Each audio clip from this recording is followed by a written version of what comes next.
Mes chers frères et sœurs, que la paix soit avec vous où que vous soyez. Permettez-moi de me présenter. Je m'appelle Alaeddin El-Haboubi, je suis d'origine tunisienne et je me spécialise dans l'analyse de textes prophétiques concernant la fin des temps. Et je vous présente dans ce chapitre et dans cette étude une conférence ufologique accélérée qui s'intitule « Les extraterrestres dans la croyance musulmane ». Entre parenthèses, toutes les preuves que je vais citer dans ce chapitre et dans cette étude appartiennent à la religion musulmane. C'est-à-dire, on va se baser sur la parole du Saint-Coran, car c'est la parole d'Allah subhanahu wa ta'ala, et on va se baser sur les vérités scientifiques qu'on ne peut pas négocier. Parce que le véritable but de cette vidéo est de montrer aux chercheurs de vérité que la religion musulmane est la seule religion au monde qui peut traiter le sujet extraterrestre et le phénomène ovni avec toutes ses complexités.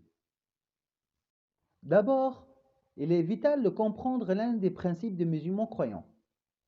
Car il faut savoir que le Coran est une parole sainte, infaillible et protégée par le Créateur avec une protection divine pour contrer tous les faussaires et spécialement le peuple d'Israël.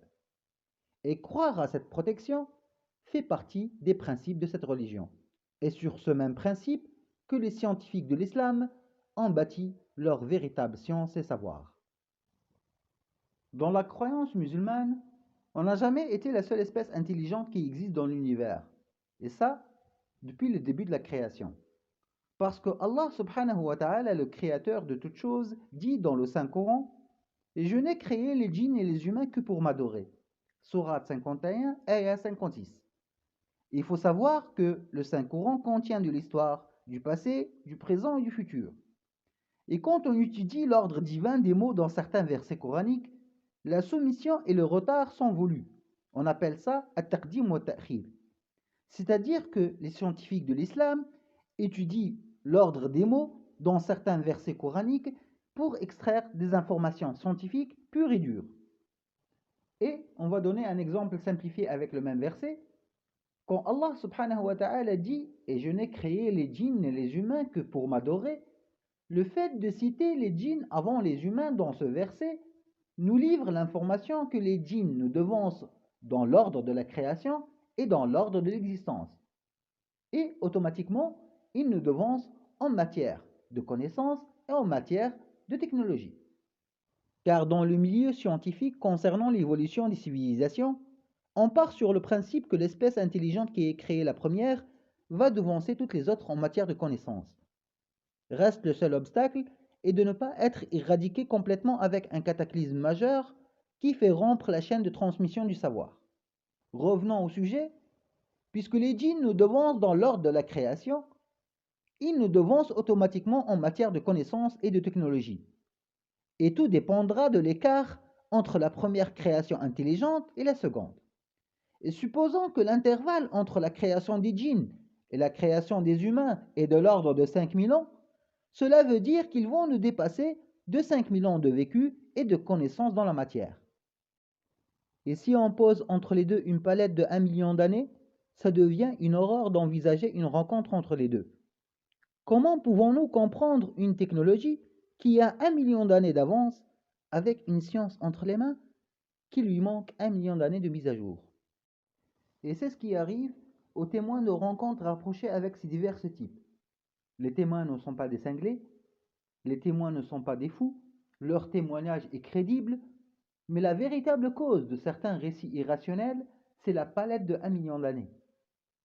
Car la logique, elle était absente, et la scène, elle était incompréhensible pour les témoins. Et on va approfondir le sujet en ajoutant plus de détails, car pour comprendre le phénomène objet volant non identifié, il est crucial de savoir que les djinns sont capables de construire et de manipuler la matière. Entre parenthèses, construire des choses visibles à l'œil de l'être humain. Car le Saint-Coran nous livre cette information. Sourate 34, ayah 12 et 13, dans ces deux versets, le Saint-Coran cite que les djinns travaillaient et fabriquaient des choses dans notre dimension physique que l'être humain n'arrive pas à bâtir. Et que les djinns touchent même dans le domaine de l'art, comme la fabrication des statues, et qu'il arrive au bout de constructions gigantesques et démesurées, pour le royaume, du prophète Sayyidina Sulayman alayhi salatu wassalam. Et le deuxième point important à savoir, c'est que l'ennemi juré de l'humanité, le diable, Satan ou Iblis avec ses différents noms, appartient à l'entité des djinns. Sourate 18, ayah 50, Allah subhanahu wa ta'ala dit dans le Coran: et quand nous avons dit aux anges de se prosterner devant Adam, ils se sont prosternés devant lui, sauf Iblis, il était djinn. Et comme conclusion rapide, les musulmans croient que l'être humain vit avec une entité intelligente, qu'elle le dépasse en matière de technologie et qu'elle arrive à fabriquer des constructions visibles à l'œil de l'être humain, et que l'ennemi juré de l'humanité fait partie de cette entité intelligente. Le fait de comprendre ces points cruciaux nous permettra de mettre en plein jour le complot satanique qu'il y a derrière le phénomène OVNI. Entre le secret gouvernemental qui règne sur le sujet et les divulgations goutte par goutte orchestrées par les Américains, le complot du nouvel ordre mondial est en marche. Ils veulent faire sortir le grand patron. Bien sûr, toutes les divulgations sont des divulgations factices qui ont pour but de préparer l'humanité à accueillir l'Antéchrist, avec la signature du nouvel ordre mondial et le peuple d'Israël. Et bien évidemment, je vais donner les preuves tangibles pour cette conclusion qui est rapide pour certains. Et pour cela, je vais décortiquer et analyser certains versets coraniques. Certains versets coraniques qui parlent des signes de la fin des temps, puisque c'est mon domaine d'expertise.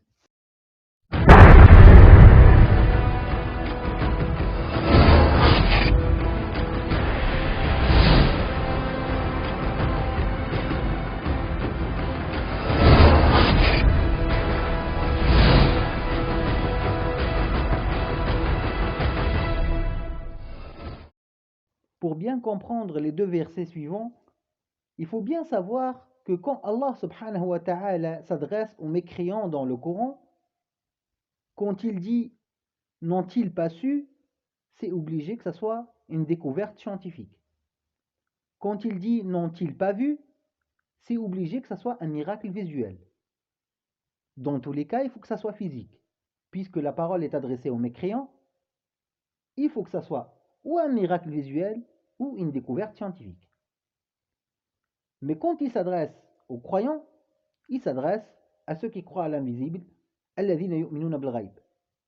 Mais quand il s'adresse aux non-croyants, il s'adresse à eux avec une manière scientifique, ou une découverte scientifique, ou un miracle visuel, qui mène tous les deux à ce qu'ils deviennent des croyants. Pourquoi on a précisé ceci? Parce que les deux versets suivants qui concernent les signes de la fin des temps, la parole est adressée aux mécréants. C'est-à-dire, il faut que ce soit une découverte scientifique ou un miracle visuel qui pousse les non-croyants à la croyance. Là, mes amis, j'ai posé le verset en arabe à gauche, en français à droite. Je vais citer le verset en arabe, puis je vais essayer mot par mot en français. أولم يروا أن نأتي الأرض ننقصها من أطرافها والله يحكم لا معقب لحكمه وهو سريع الحساب. Dans la traduction, en français, ça dit: n'avez-vous pas raconté que nous vous avons donné la terre pour la réduire de ses bords et Dieu vous jugera, il n'y a personne pour se venger de son jugement. D'accord. Déjà, pour commencer, il y a des erreurs catastrophiques dans la traduction. L'erreur fatale qui est commise dans la traduction de ce verset, c'est que les traducteurs ont changé le verbe voir avec le verbe raconter. Et quand on traduit une langue à une autre, il faut faire très attention dans certains domaines, car le fait de ne pas trouver les bons termes adéquats peut nous dévier sur le bon sens du verset. Le verset commence par « n'ont-ils pas vu ?» Donc ça concerne un miracle visuel. Bien sûr, on a corrigé ceci pour bien comprendre le bon sens du verset. Et dans ce verset, Allah subhanahu wa ta'ala invite les non-croyants à assister à un miracle visuel qui leur prouve que c'est lui le créateur de la terre et que c'est lui qui l'a réduit par ses bords comme il veut.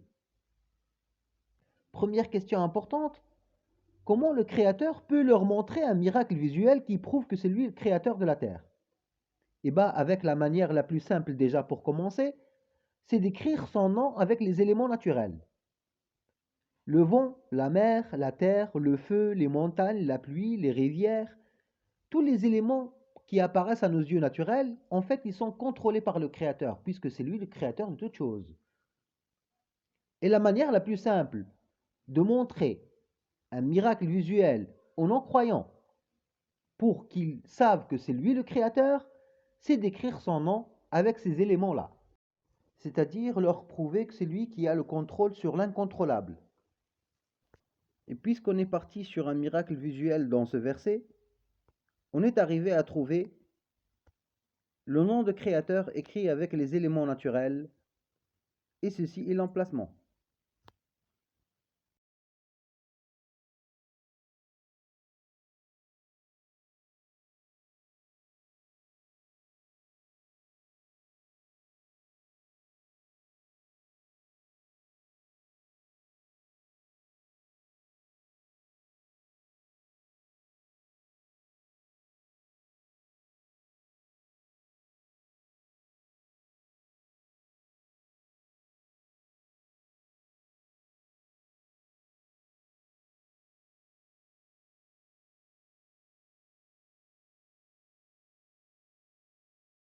Et là, les ufologues experts et les maîtres conférenciers, les cryptozoologues vont me dire: oh là, monsieur Haboubi, vous avez dévié de votre conférence. On a bien dit une conférence ufologique. Donc, on a besoin de voir des grilles, on a besoin de voir des dogman, on a besoin de voir de Bigfoot, des soucoupes volantes. Et en passant, si c'est possible, nous expliquer Skinwalker Ranch.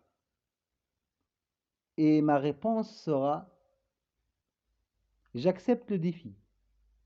Voulez-vous que je vous montre ces entités qui vous ont autant fasciné, dessinées avec les éléments naturels? J'accepte le défi, messieurs, dames. Pour commencer, je vais vous montrer les photos des entités, les présenter un par un, et après, je vais vous donner l'emplacement où est-ce qu'ils sont dessinés avec les éléments naturels. Ici, on a monsieur le Bigfoot, on a les yeux, le nez, la bouche, le menton, et puis ici, on a l'épaule, le bras qui descend, et puis, comme vous voyez à la fin, ses doigts qui sont clairs comme l'eau de roche.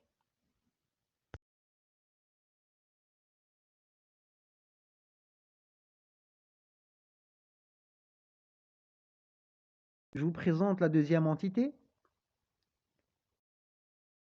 Ici, on a les deux yeux. Ici, on a la bouche, les dents. Ici, on a le menton. Et puis, on a ici le bras gauche et le bras droit.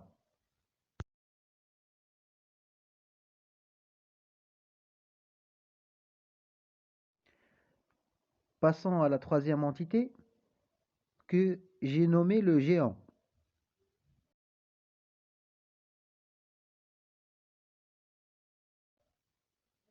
Ici, on a les yeux. Ici, on a la bouche avec les détails des lèvres. Ici, on a les deux bras. Et puis, comme vous voyez, les griffes ou ce qu'on appelle les doigts qui sont visibles. L'entité suivante que j'ai nommée Groots ou l'homme arbre.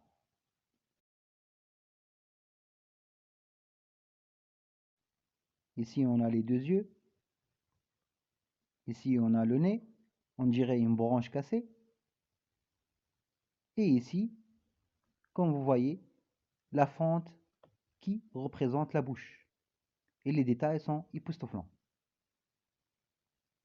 Et comme vous voyez ici, la tête, on dirait un arbre qui est mature. Et là, c'est l'image qui les rassemble tous en même temps, alignés l'un derrière l'autre, pour pas dire que c'est un hasard. Eh oui les amis, les ufologues experts se doutaient bien que les phénomènes étaient liés. Et pas seulement ça, vu qu'on a accepté aussi d'expliquer le Skinwalker Ranch et le Dogman et les grilles et les soucoupes volantes. Parce que quand on a accepté le défi, on a accepté tout le défi. Et j'ai pas terminé encore. Maintenant, je vais vous montrer l'emplacement de ces entités, c'est-à-dire où est-ce qu'ils sont dessinés sur carte avec les éléments naturels. Et puis, on va continuer à expliquer le phénomène. Et ici, les entités, ils sont dessinés un par un. Ici, monsieur le Bigfoot en première place. Les yeux, le nez, la bouche, le menton, les doigts. Ici, on a deuxième entité, des deux yeux, la bouche, les dents, bras droit et gauche. Puis l'entité qui suit, c'est le géant. Ici, on a les yeux. Ici, on a les lèvres. Et les détails sont vraiment, vraiment, vraiment choquants. Ici, on a une sorte de doigt. Entité suivante, c'est Monsieur Groot. On a les deux yeux. Ici, la bouche. Vraiment, les détails sont... On a aussi d'autres entités. On a aussi une entité qui ressemble à une fourmi. Encore, on a une entité qui ressemble à un homme en plasma. Ça, c'est l'entité suivante. On a les deux yeux, le nez, la bouche, puis Monsieur Plasma. Ici, on a les deux yeux. Ici, on a la bouche. Ici, on a le menton. Et il tient debout. Jusqu'à arriver à la fin, en arrière dans le vaisseau mère, en agrandissant, on a les grilles.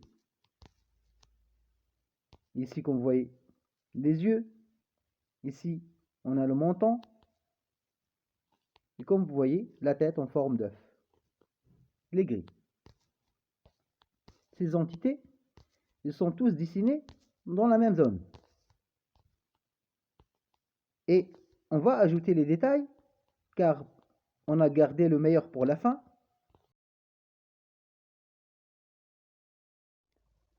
Et le meilleur pour la fin, et à l'avant du vaisseau, je vous présente le plus grand magicien, Skinwalker.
j'ai remporté le défi haut la main.